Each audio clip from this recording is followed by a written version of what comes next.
Welcome. I have just completed my first pocket watch service, but the crown isn't switching cleanly between setting and winding position. There's a part called the sleeve, which is adjustable if you have a special tool. I've ordered the tool called a sleeve wrench, but I thought I'd try to figure out to see if there's another way to adjust the sleeve in the case before the tool arrives. I've never taken apart a pocket watch case before, and I'm not sure what to expect, so this is a short video of what I found. So there's the crown, and you can see when it's depressed, it pulls that spring-loaded release lever, which releases the spring-loaded case. Opening it, there we go. This is the winding stem, and I want to unscrew the crown so I can adjust the sleeve either in or out. Man, look how dirty that is. And when we pull this up, it clicks into the setting position. Yeah, nice and dirty, huh? All right. So here's what I thought I would try. I'm going to see if I can grab a hold of this part with these pliers, which are kind of needle nosy. And I've put some tape over the end.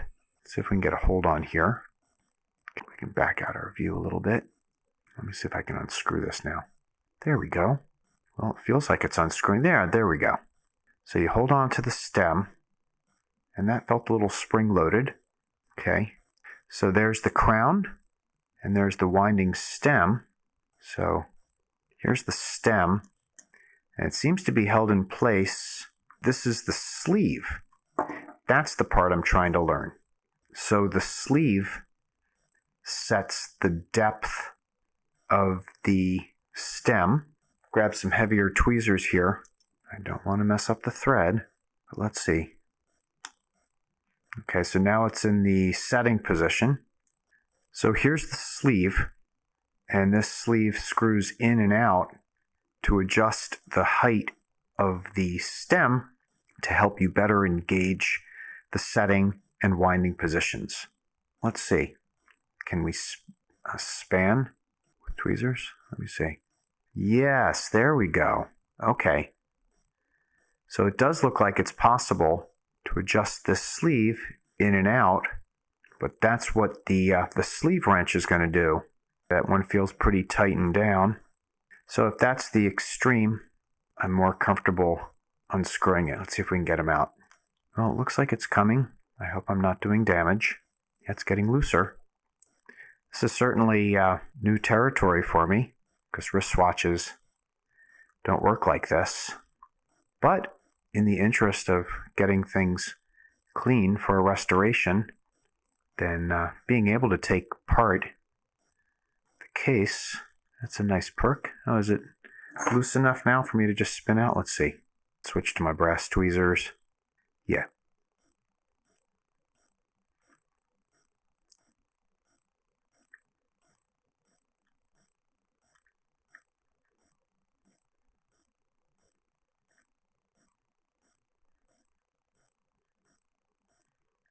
Okay.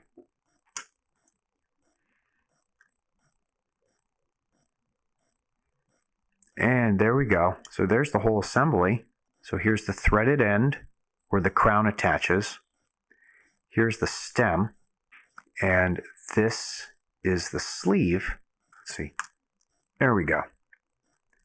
So when we pull that sleeve, so when I pulled this down, that was essentially the same as pushing the crown down. And so this would be setting position. When you pull this up, this sleeve rides over that ridge, and that holds the crown in winding position. And now let's see if, does that come out now? Yes, I think so. Yeah, there we go. All right. So here are the components: winding stem, sleeve, and crown. And it's the adjustment of this sleeve in and out that sets the stem height, which you can fine-tune engagement of setting and winding positions. And just for illustration, The reason I'm pulling this apart is to get a better understanding, because I need to make an adjustment to this watch that I just restored. And here's my situation.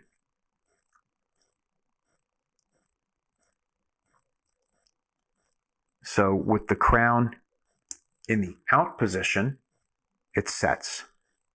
Never mind the fact that the hands don't quite line up. I need to reset the hands. You'll see what I mean when I get to 12. You see how the hour hand is about a minute off? So I just need to reset the hands. But the problem is, when I go into winding position and I turn the crown, oh, and today it's working. Oh, there it is. It's sometimes skipping the winding gears. If I press it down more, then I can wind.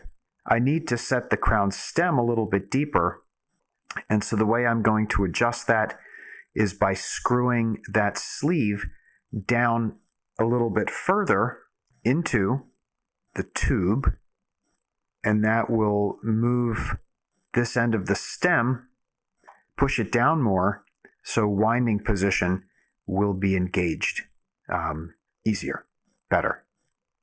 So let's go ahead and reassemble this, just so we can see kind of how it looks. Grab that. Let me just see if I can reset this.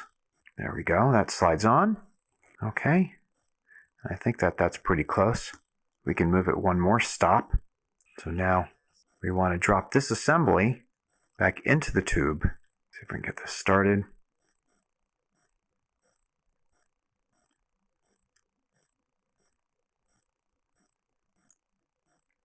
Okay, feels like it's biting now. I'm going to switch back to my more robust tweezers so I don't bend the tips on my brass tweezers. If I could hold them at the right distance. There we go. So I'm holding the tweezer tips at a fixed distance with my right hand. And I just found that it's easier to rotate the case. Keep my hand kind of on that tweezer grip. There we go.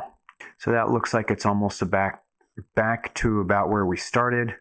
All right, and there's more adjustment there if we need it. But for right now, let's just leave that. I do have a wrench on order that's a multi-tool with a bunch of different diameter tips that let you more easily screw these in and out. And so now with that screwed in, you can kind of see that there's the winding stem as it's coming through. And now we can start our crown. See if I can just put a finger in there just to hold it still enough to get the crown started. Yeah, what a great video featuring Mike's thumbs. There we go, get it started. Now that it's in, I can release the front. We can open the front door again. And now we have the clearance to grab a hold with our buffered pliers and to screw the crown down more securely. We'll just snug it there. Okay. So there's the crown and its release. And if we pull up, it pulls it past that detent in the stem, and the tube locks it in place in the setting position, and then when we push it back down, it clicks back into winding position. All right, so now this all makes more sense to me. This is the kind of information I tried searching for on YouTube, but I couldn't find a concise video, so I thought I'd fire up the microscope and record whatever I found. I hope it helps if you find yourself in the same situation, or at the very least, that you enjoyed watching. I'm Mike, and I look forward to our next time together.